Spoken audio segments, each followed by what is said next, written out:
Hello दोस्तों, welcome back to the channel. दोस्तों यार, आप अगर इस वीडियो को देख रहे हो ना, तो इसकी हाईएस्ट चांसेस हैं कि आप एक फ्रेशर हो। आप समझना चाहते हो, आप जानना चाहते हो, आप अपने क्वेश्चन के आंसर चाहते हो कि अगर आप टीसीएस, विप्रो, इन्फोसिस, कैपजेमिनी जैसी जो एमएनसी कंपनी है, अगर आप इनको ज्वाइन करते हो तो आपका सीटीसी क्या रहने वाला है, हर मंथ आपको आपकी इन हैंड सैलरी क्या मिलने वाली है, और साथ ही में आप ये भी जानना चाहते हो कि आपका फ्यूचर क्या रहने वाला है। अगर आप यहाँ इन कंपनी में 2 से 3 साल काम करते हो तो क्या वो सैलरी है, क्या वो पैकेज है जो आपको मिलेगा, या फिर आप ये भी समझ सकते हो कि अगर आप चाहते हो कि यार 2 से 3 साल के बाद मुझे चाहिए 10 एलपीए एटलीस्ट, तो वो मैं कैसे ले सकता हूँ, क्या वो मुझे सेम कंपनी में मिल जाएगा, या फिर उसके लिए मुझे अपनी कंपनी स्विच करनी पड़ेगी। आज इन सभी क्वेश्चंस के हम आंसर ढूंढ रहे होंगे, इनको समझ रहे होंगे, डिस्कस कर रहे होंगे, और मैं पूरी कोशिश करूंगा आज आपके सारे डाउट्स को क्लियर करने का। लेकिन एक बात सबसे पहले बता देता हूँ कि मैं भी टीसीएस में वर्क नहीं कर रहा। मैं क्या कर रहा हूँ, मैं कौन सी कंपनी में काम कर रहा हूँ, उसको हम किसी अगली वीडियो में डिस्कस करेंगे।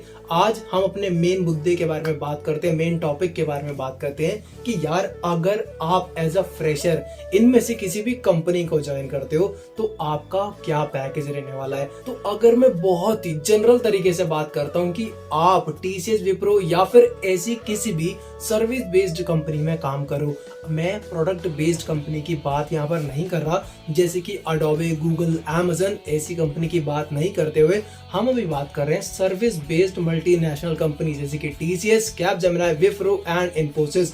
तो यहाँ पर अगर आप ज्वाइन करते हो ऐसी किसी भी कंपनी को, तो एज अ फ्रेशर आप एक्सपेक्ट कर सकते हो 3.5 लाख से लेकर 6 लाख पर एनएम का आपका पैकेज। तो ये ऑन एन एवरेज पैकेज होता है जो कि किसी भी फ्रेशर को मिलता है। तो यहाँ पर ये तो हो गया आपका पैकेज। अगर हम इसके अलावा बात करते हैं कि यार क्या हमें सुपर का पैकेज नहीं मिल सकता, नहीं मिल सकता है। ऐसी भी कंपनीज है, सर्विस बेस्ड कंपनी है, जहां पर कि आपको इससे ऊपर का पैकेज भी मिल जाएगा। लेकिन हम अभी बात कर रहे हैं 90% केसेस में, अगर आप किसी सर्विस बेस्ड कंपनी को ज्वाइन करते हो, आप एज अ फ्रेशर वहां पर जाते हो, तो आपको क्या पैकेज, क्या सीटीसी मिलने वाला है। अब इसके बाद सेकंड बात आती है कि जो आप मंथली यहाँ सैलरी लेने वाले हो, क्या आपको आपका 3.5 एलपीए डिवाइडेड बाय 12 सिमिलर पैसे आपको इन हैंड हर मंथ आपको मिल जाने वाला? नहीं दोस्तों, आपको ये पैसा डायरेक्टली नहीं मिलता। इसमें से आपके कुछ डिडक्शंस होते हैं, जैसे कि मेडिकल और पीएफ जैसे डिडक्शंस आपको देखने के लिए मिलेंगे। अगर एग्जांपल के लिए मैं लेता हूं कि आपका जो एग्जैक्ट अमाउंट है वो 28,000 रुपए है, तो आपको 28,000 रुपए नहीं, 22 से 23,000 रुपए ही आपको इन हैंड हर मंथ मिल रहे होंगे, इनमें से किसी भी सर्विस बेस्ड कंपनी में एज अ फ्रेशर।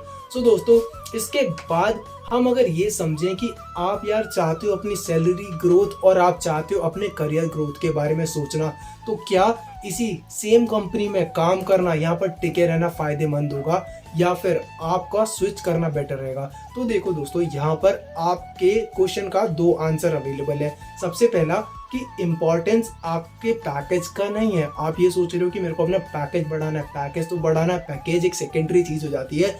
लेकिन जिस चीज पर आपको काम करना है वो है आपका एक्सपीरियंस, आपकी नॉलेज। आप जिस टेक्नोलॉजी पर काम कर रहे हो उसमें आपका कितना एक्सपर्टीज है, कितनी उसकी इंडस्ट्री में डिमांड है। जैसे कि अगर हम बात करते हैं कि जो भी नॉलेज आप जिस चीज पर भी, जिस टेक्नोलॉजी पर काम कर रहे हो, उसकी मार्केट डिमांड काफी ज्यादा है, तो बहुत आसानी से आप किसी भी दूसरी कंपनी में स्विच कर पाओगे। अगर आपकी एक्सपर्टीज अभी कम भी है, आपको कम भी आता है, लेकिन मार्केट में डिमांड ज्यादा है, तो आप बहुत आराम से स्विच कर सकते हो और 2 से 3 साल के अंदर ही आप 10 लाख से 12 लाख तक का पैकेज बहुत आराम से ले पाओगे। लेकिन अगर जिस टेक्नोलॉजी पर आप काम कर रहे हो उसकी डिमांड मार्केट में कम है, तो उसमें आपकी एक्सपर्टीज होना काफी ज्यादा हो जाता है। उसके बाद अगर आप स्विच मारो तभी आपके लिए बेनिफिशियल रहता है। और सेकेंड चीज अगर हम बात करते हैं तो ये है कि अगर आप सेम कंपनी में रहते हो तो आपको हाइक तो वहां भी मिलेगा, ईयरली इंक्रीमेंट तो वहां भी मिलेगा, लेकिन as compared to the switch वो इतना ज्यादा नहीं होता। लेकिन मैं आपको रिकमेंड करूंगा कि यार हर साल स्विच नहीं मारते, स्विच करने के लिए आपको हर कंपनी में एटलीस्ट 2 से 3 साल देना ही है। और मोस्ट सबसे ज्यादा जो फोकस आपको करना है वो स्विच पर या फिर अपने पैकेज पर ना करते हुए अपनी नॉलेज पे करना है, अपनी एक्सपर्टीज पर करना है और अपनी स्किल्स पर करना है। जितना बेटर आप अपनी स्किल को करोगे, अपनी नॉलेज को करोगे, अपनी एक्सपर्टीज को करोगे, उतना फायदा लॉन्ग टर्म में आपको होने वाला है। कोई जरूरत नहीं है अभी अगर आपने सोचा है कि मेरे को 2 से 3 साल के बाद 10 लाख का पैकेज चाहिए तो बहुत अच्छा है, कोई दिक्कत नहीं है। अभी आप जिस भी कंपनी में काम कर रहे हो अपना एक टेक्नोलॉजी पकड़ लो जिस पर आप अभी काम कर रहे हो, उसको सीखो और एडवांस लेवल पर लेके जाओ, जिससे कि 3 साल के बाद या फिर 2 साल के बाद आप एक नेक्स्ट कंपनी को अप्रोच करके एक बढ़िया पैकेज ले सकते हो।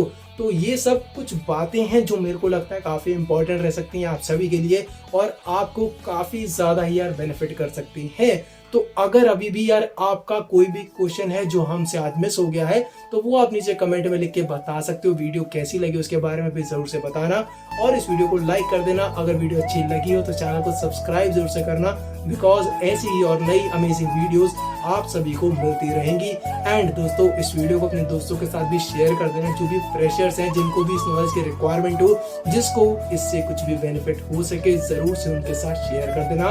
And at the last thank you for watching this video. Have a nice day, keep rocking, bye. मिलते हैं अगली वीडियो में, till then stay healthy, stay safe. Hello दोस्तों, हेलो।